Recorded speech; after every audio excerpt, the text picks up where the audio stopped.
And welcome. Raise your inner game today. I'm David Levin.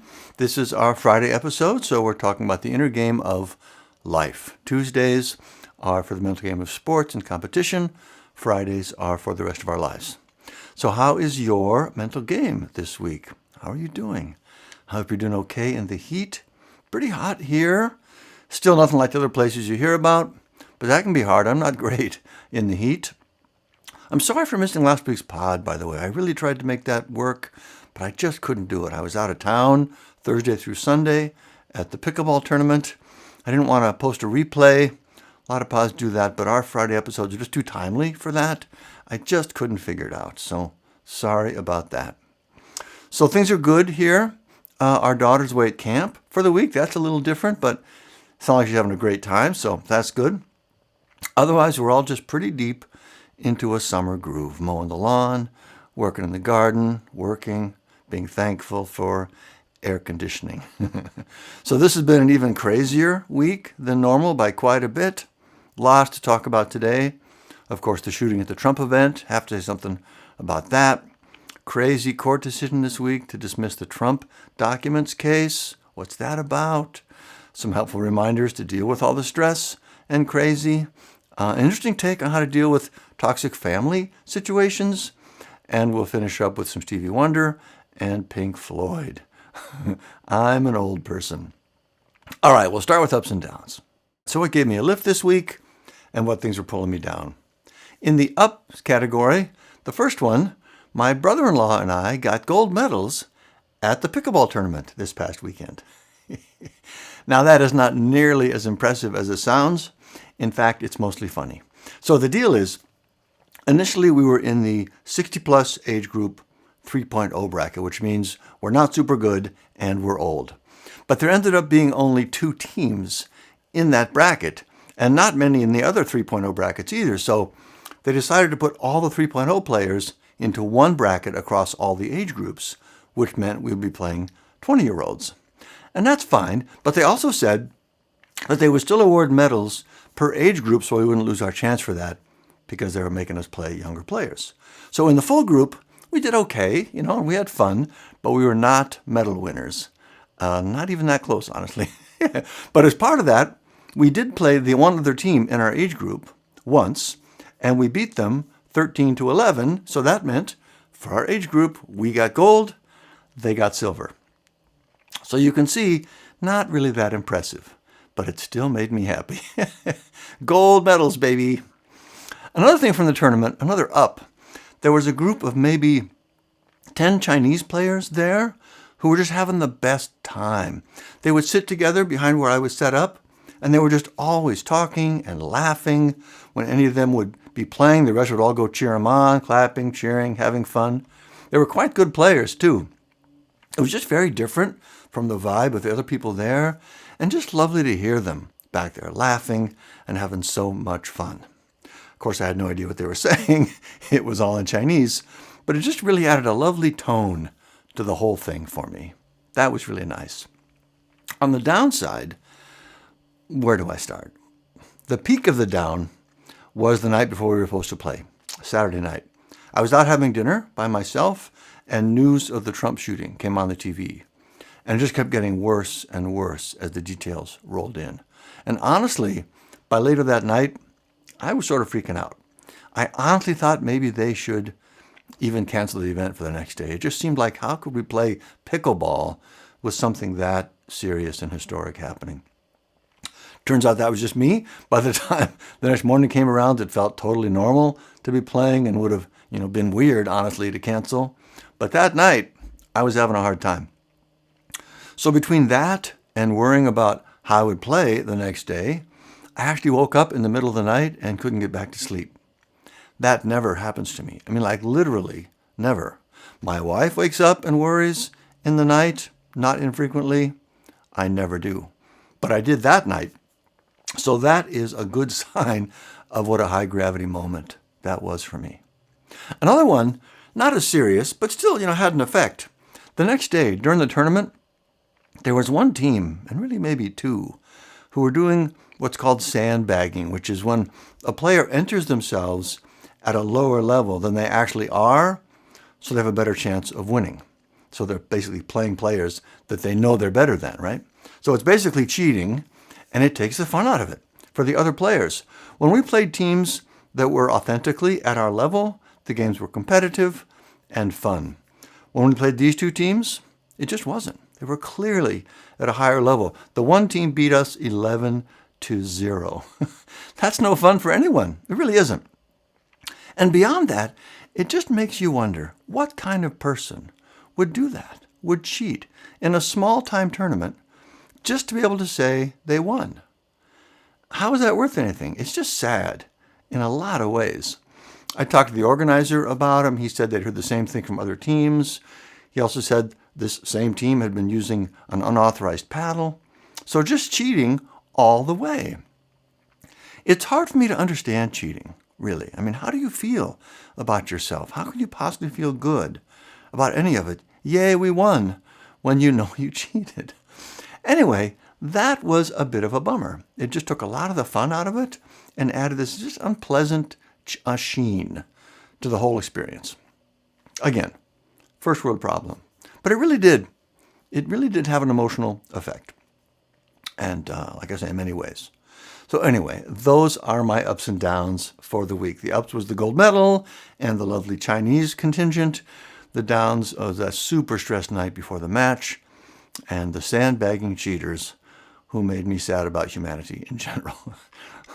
All right, next up, top stories. The big one this week, of course, is the assassination attempt. I mean, that was just a truly historic moment for all of us. That picture will be a permanent part of our history, for good or ill. I already talked about how stressed out I was the night when I heard.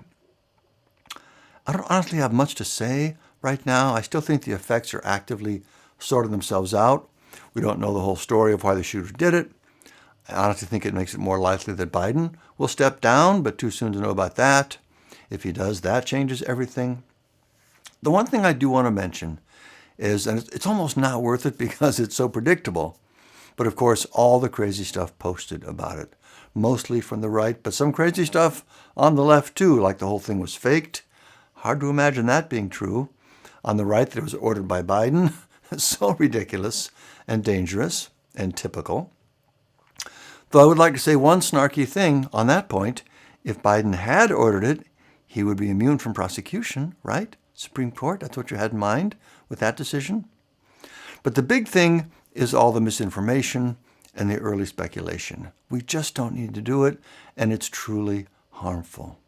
For us as consumers of news and information, we need to train ourselves, and hopefully you're doing this already, but encourage our friends, our kids, etc., to just slow down, have some patience, have some healthy skepticism, not take stuff at face value, not believe things that don't really make sense, not jump to conclusions, not get pulled into the crazy. It's honestly not that hard to just wait on forming an opinion until you have good, solid, trusted information. And it's more important than ever, and getting more important all the time because of all the bad faith actors out there trying to take advantage and make things worse. So that's the Trump shooting. Much more to come on sussing out what all that means and the impact it'll have. The other item on my mind this week is the ruling from Judge Cannon to dismiss Trump's documents case. It's just so crazy, you can hardly get your head around it. I, of course, am not a lawyer, but probably half the podcasts I listen to are lawyers talking about this stuff. And this decision, it really just does boggle the mind. One lone judge decides that she alone, among all the other judges who have looked at this and ruled on it for decades, she says they were all wrong and that the special counsel is unconstitutional.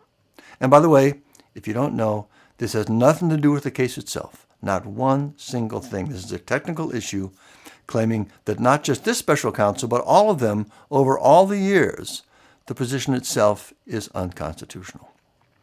So from everything I'm hearing, she's plainly wrong on the law. It's just a bad decision that will certainly be overturned. So then you start to wonder, why? What's going on? She can't just be dumb. You don't get to that position without being intelligent. There has to be something else going on, and it feels like it has to be some sort of pro-Trump bias. But even then, you still can't figure it. And this is part of what I talked about last week that's even more depressing than the political stuff. Our judicial system has to work and be trustworthy, or we simply cannot be a rule of law nation. And when you're not a rule of law nation, you are a rule of brute force nation. And that is fascism. So the good news is, I do expect it'll be overturned. We weren't going to see this trial before the election anyway. It's possible this might even be what finally gets her off the case. It could end up being better in the long run. But it's still a big piece of the crazy that's making it so hard to not be stressed out all the time. Oh, speaking of that, quick personal report. My No News Till 9 program I've been so happy with the last few weeks, fell off the wagon with that. Just too much news. Checking it all the time now, again. And it's sort of sad funny. But like during my lunch routine, there's something happy about having it back, about doom scrolling again. It's such a pattern for me. I'm actually comforted to be doing this thing that I know is not good for me. Yikes. Anyway, we'll see. Maybe I can get back on track with that. So anyway, those are top stories for this week. The Trump shooting and the Cannon ruling. Crazy all the way down. Next up, Inner Game Gold.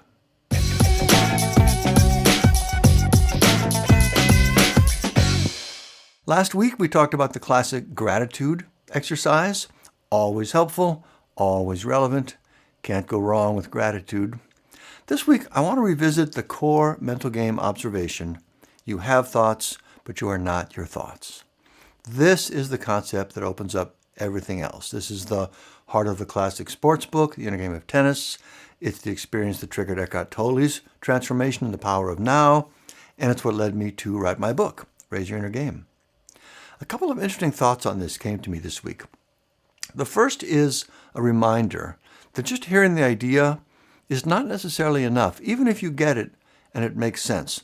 I first heard this from my dad when I was a teenager, maybe even earlier, and he said, if you want to know who you are, you're the one who hears the thoughts in your head. That's super clear and well said, but it didn't really land that well with me at the time. But years later, when I had the experience of the idea, when I actually saw that reality happening in real time, that's when things started to open up and change for me. So that's why the book and the Sports Academy training have the exercises in there and spend so much time trying to make sure students have the actual experience of the idea. The other thought on this came from listening to Pink Floyd. For some reason, I decided to listen to Dark Side of the Moon this week. Probably hadn't done that in like 50 years, for real. And there was one song, Brain Damage, and one line in there, the lunatic is in my head, there's someone in my head, but it's not me. So here's another example, for one thing, of hearing the idea and not having it be transformational on its own, because there's another perfect statement of that duality we're talking about. There's someone in my head, but it's not me. There are two people in there. But it also got me thinking about how seeing that at first, especially if it's not presented in the right context, can actually be sort of frightening and unsettling. In the song, he thinks the observation is proof that he's crazy, right? The lunatic is in my head. But of course, it's actually the opposite. It's the path to stronger mental health. Seeing this, understanding it, getting control of your thoughts and emotions. Anyway, just some interesting new color on this foundational mental game insight. You have thoughts, but you are not your thoughts. Not a lunatic, just two people in there. That's the way it is for all of us, and experiencing that opens the door to great new levels of self-awareness, self-control, to performing at a higher level, and being happier and more proud of yourself. For more mental game goodness, of course, check out the Raise Your Inner Game book. If you haven't read that, there's a link here. If you play sports, check out the Sports Academy training. It's perfect for that. Either way, this is a foundational piece of Inner Game Gold. You have thoughts, but you are not your thoughts. All right, next up, raise your outer game. Last week, we talked about money and the benefits of working with a good financial advisor. Small update, had a call just this week, super helpful. I never remember this stuff, what I'm supposed to do. She walked me through a small plan to set some money aside for a house project we're looking at next year. It's a little thing, but super helpful. Brings a lot of peace of mind. This week, I want to talk about relationships and specifically family relationships. I came across a piece I found very interesting. I'll link to the article in the notes. But the short version is, for people who are in a toxic family situation, there's this therapist who recommends just cutting them off, separating from your family, no more contact. And on the one hand, it sounds sort of obvious, right? I mean, if you're in an abusive relationship, you get out of it, right? But that can always be harder and more complicated than it sounds, and especially with one's family. So anyway, it was interesting and sort of fresh on its face, but it also reminded me of something I say in the Raise Your Inner Game book. The context there is removing what I call high gravity triggers from your life. So the things in your life that tend to pull you down and make it harder to be the person you want to be, take a look at those and think about ways you can minimize them or even remove them from your life. That's a great and efficient way to make a noticeable improvement in your inner game. And the example I use there is my fingernails.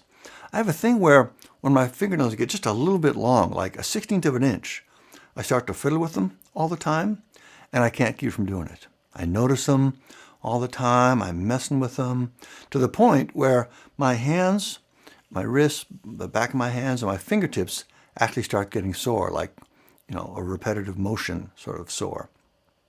So this is sort of a bad habit that it would be good to break.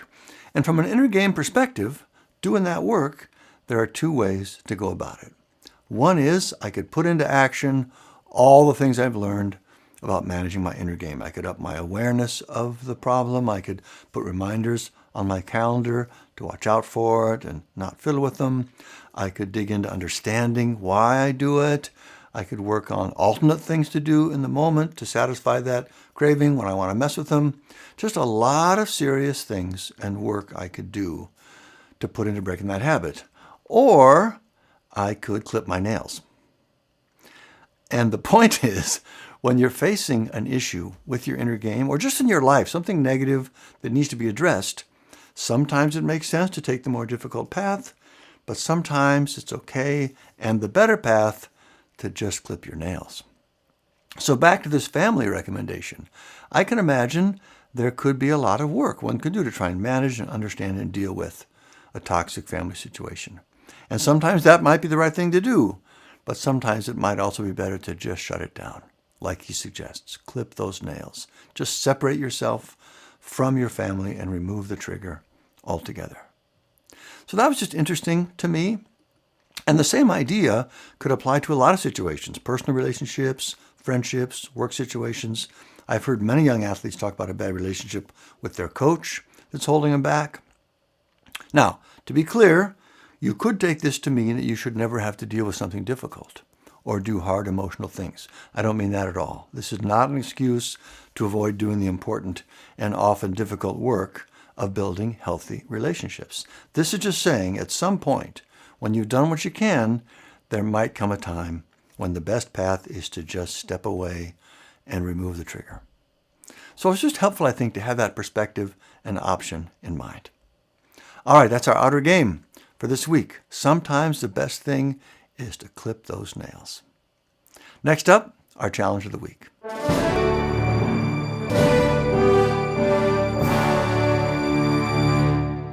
This week, I want to have you do something that will help you experience what we talked about earlier, that you have thoughts, but you're not your thoughts, that there's someone in your head, but it's not you. And this comes straight from the book and the Sports Academy training.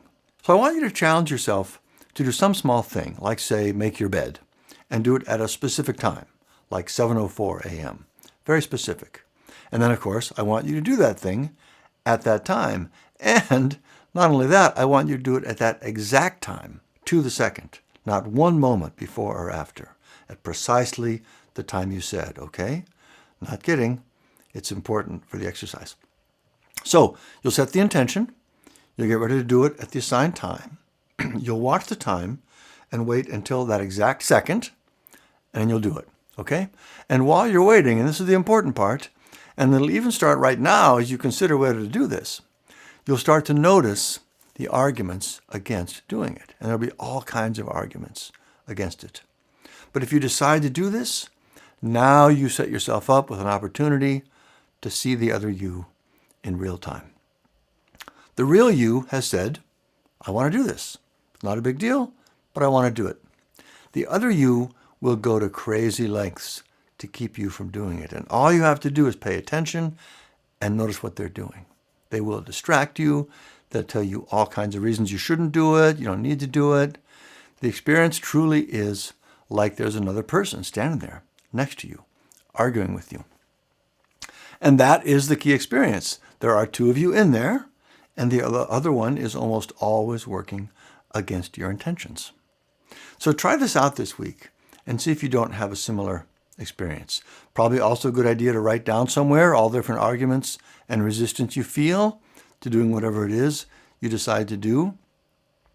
And just stay strong with your intention. You hear the argument, you say, okay, I hear that, but I said I wanted to do it, so that's what we're going to do. And besides, why do you care? What's it to you? Just engage in that conversation and stay strong with your intention. This experience can really open up the greatest things for you. And it doesn't mean you're a lunatic, you're not crazy. It's just the way our system works, and the exercise shows you that happening in real time. There are two of you in there. And when you can see that clearly, you can get control of it in ways that you just cannot hardly imagine the difference it makes. So try that out, write down the experience, enjoy the ride. All right, that's the challenge this week. Next up, highly recommended.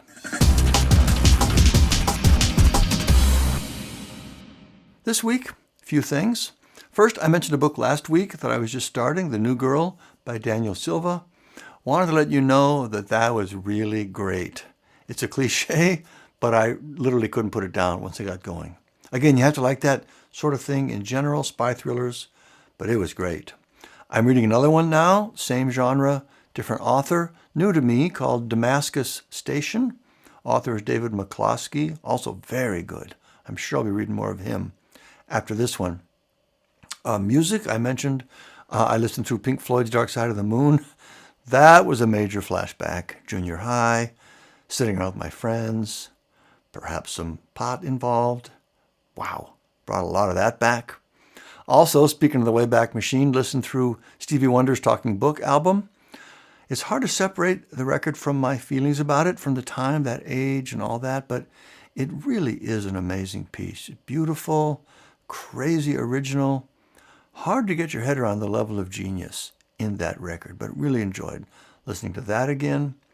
For a TV show, I finally started the last season of The Boyz on Amazon Prime, and oh my goodness, that show is just insane. Now, a big warning, okay? It is a solid X-rated show, no doubt. Violence, imagery, sex. There's never been a more outrageous show than this one. I'm absolutely sure of that. So serious content warnings, okay? But the amazing thing about this show is how that can be true, but it can still be just a truly good show.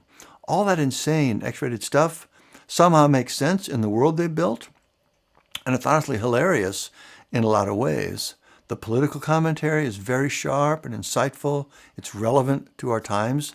It's just a genuinely great show, but it's also so outrageously violent and graphic. I can only recommend it with big reservations. Honestly, I don't think almost anyone I know would enjoy it. It would just be too much. But my son and I both love it. It's got a 93% rating on Rotten Tomatoes. It's an amazing show, but proceed with caution. All right, reminder to check out the Raise Your Inner Game book for more mental game goodness, or the Sports Academy training to take your game to a higher level. Links to everything in this week's notes. Otherwise, that's it for this week. I hope you have a great week. Keep up the good work. I will talk to you next time.